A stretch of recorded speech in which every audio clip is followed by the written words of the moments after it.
नमस्कार दोस्तों, मैं दिलीप कुमार सिंह छठे अध्याय में आपके सामने प्रस्तुत हूँ। चौथे अध्याय में मैंने सूर्यवंश के बारे में विचार विमर्श आपके सामने किया था और आज हम चंद्रवंश के बारे में विचार विमर्श करेंगे, जो कि छठा अध्याय है मेरा। तो पहले चंद्रवंश के समझने के पहले मैं चंद्रवंश के कुछ महान व्यक्तियों का नाम जरूर लेना चाहूँगा। ऋषि विश्वामित्र को आप जानते ही हैं, ब्रह्मर्षि विश्वामित्र। छत्रविद्य को जानते हैं, ऋषि काश्यप को जानते हैं, महाराज कूर्म को जानते हैं, राजर्षि कूर्म को जानते हैं। ये सारे आपके चंद्रवंश से थे शुरुआती। और उसके बाद आप आ जाइए थोड़ा सा और नवीन युग में, बहुत पुराने वाला बता रहा हूँ, थोड़ी सी नवीनता में आइए तो आपको भीष्म पितामह, अर्जुन, महाराज यदु, इस प्रकार के मनुष्य आपको मिलेंगे जो महापुरुष थे। कृष्ण, ये सारे चंद्रवंश से संबंधित है।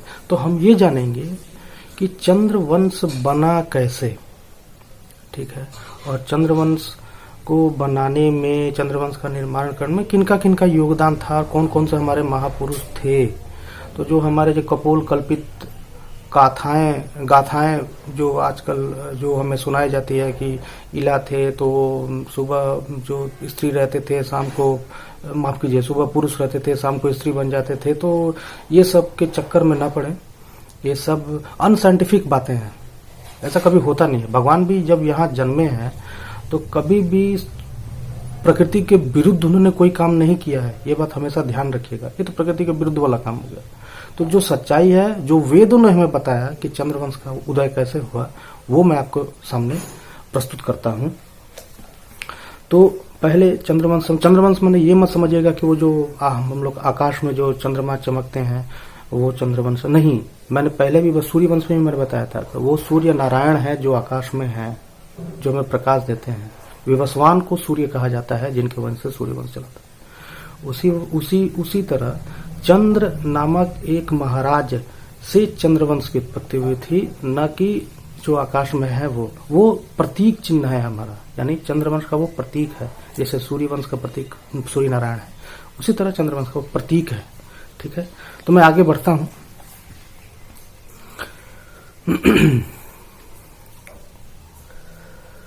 पुरुरवा, आप सभी जानते हैं पुरुरवा के पुत्र आयु के वंश का वर्णन किया जा रहा है। यहाँ पे आयु के 5 पुत्र हुए, नहुष, छत्रविद, रज्जी, रंभ और अनेना। यहाँ प्रसंगवश पहले आयु के पुत्र छत्रविद वंशजों के बारे में संक्षेप में श्रीमद् भागवत नवम स्कंध 17 के अनुसार, अध्याय 17 के अनुसार वर्णन किया जा रहा है। यह वंश काशी वंश भी कहलाता था। पहले काशी को समझना होगा, कोई काशी बनारस को समझना होगा। पुराणों के अनुसार छत्रविद ने ही काशी राज्य की स्थापना की थी, पुराणों के अनुसार। ऐसे काशी ऋषि के नाम से काशी का नाम पड़ा था, ये बात याद रखिए। श्रीमद् भागवत के अनुसार छत्रविद के पुत्र सुहोत्र हुए। सुहोत्र के 3 पुत्र काश्य, कुश और ग्रीष्मद हुए। ग्रीष्मद के पुत्र सुनक के पुत्र ऋग्वेदियों में श्रेष्ठ मुनिवर शौनक जी हुए। काश्य के पुत्र काशी, उनके पुत्र राष्ट्र तथा राष्ट्र के पुत्र दीर्घतमा और उनके धन्वंतरी, जो धन्वंतरी आप समझ गए होंगे, आयुर्वेद के वो जनक थे, वो भी चंद्रवंश से थे। भगवान धन्वंतरी भी उनको कहा जाता है, हुए।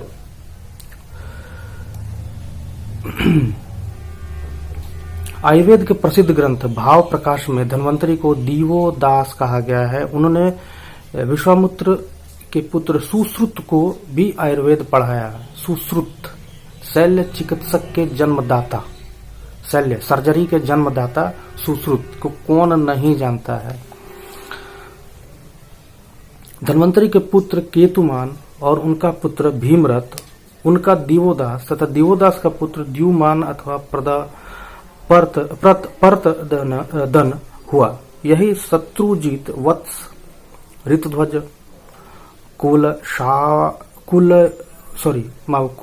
कुवलयाश्व के नाम से प्रसिद्ध है।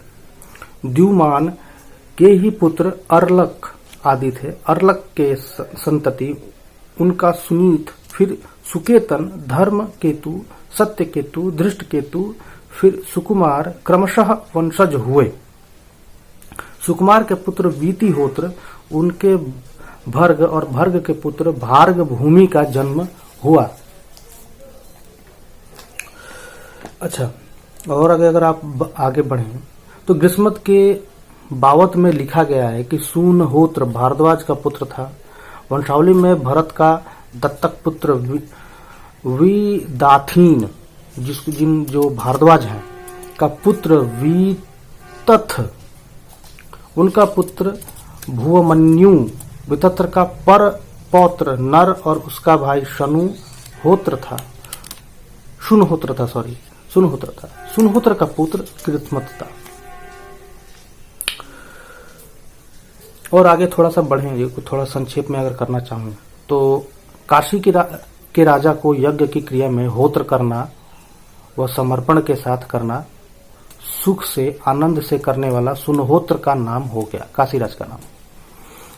उन्हीं का पुत्र ग्रीष्मत और उसका पुत्र कूर्म हुआ, जिससे कूर्मवंशी चंद्रवंश बना। कूर्म ऋषि के गोत्र वाले अथवा वंशज कूर्मवंशी कहलाते हैं। अच्छा, एक और चीज इसमें मैंने जो बताना मैं बहुत जरूरी समझता हूं, चंद्रवंश, ये तो मैंने उनकी पूरी चंद्रवंश कैसे, मैंने कौन कौन थे चंद्रवंशों में, कि कैसे बना चंद्रवंश, ये मैंने आपको बताया। लेकिन वो चंद्रवंश बना कैसे, ये चीज देखिए। अत्रि गोत्र को याद रखिएगा। अत्रि ये चंद्रवंश का महान गोत्र है, महान कुल गुरु थे। अच्छा, उनके बेटे का नाम चंद्र था, याद रखिएगा, जिसे सोम भी कहा जाता है। सोमवंशी, चंद्रवंशी दोनों ही, उनके बेटे का नाम चंद्र था।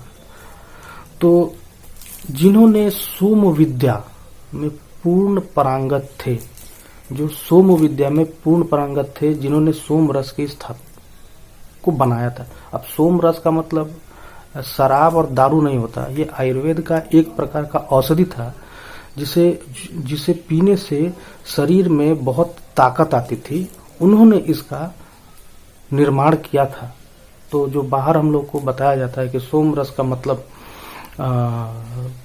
शराब होता है, भांग होता है, ये वही माने बेशर्म लोग बोलते हैं जिनको कुछ इसके बारे में मालूम नहीं है। अब वो धर्म के ठेकेदार भी हो सकते हैं, आप समझ गए होंगे।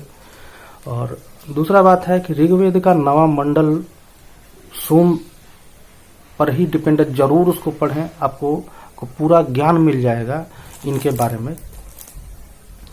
तो 9वां मंडल जरूर देखिएगा ऋग्वेद का, जो सोम पर ही है। ये सारा आपका ज्ञान, आपका जो ब्रेन वॉश किया गया है, वो सारा ठीक हो जाएगा फिर से।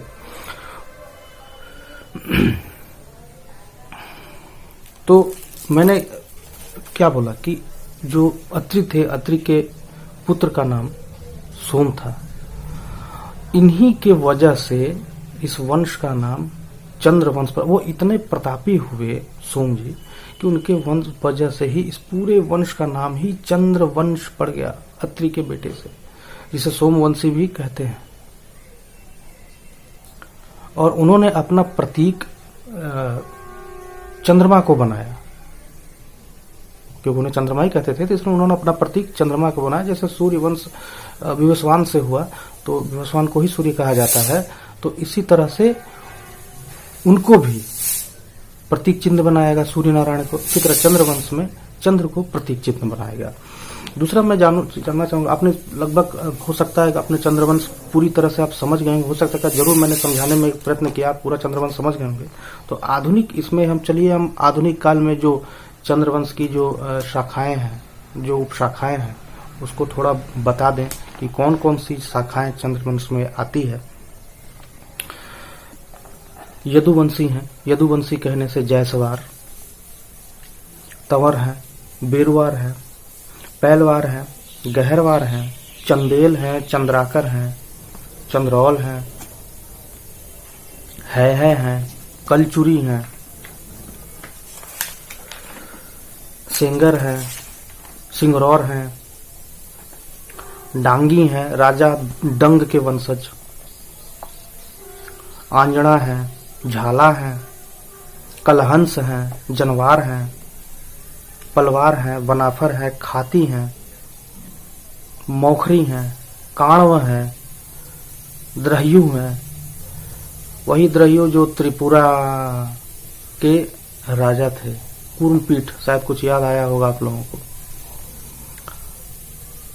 और छत्रविद्ध वंश जो पूरे आपका समाज का ही, जो पूरे चंद्रवंश का जो रीढ़ है, छत्रविद्ध वंश, जिसे कूर्म वंश चंद्रवंशी कहलाते हैं। तो आशा करता हूं आप चंद्रवंश को पूरी तरह से समझ गए होंगे, और बाकी आप लोगों पे है कि आप हमें कितना प्यार और सम्मान दे रहे हैं। खैर, जय भवानी, जय महाकाल, जय विशाल, जय कूर्म वंश क्षत्रिय। धन्यवाद।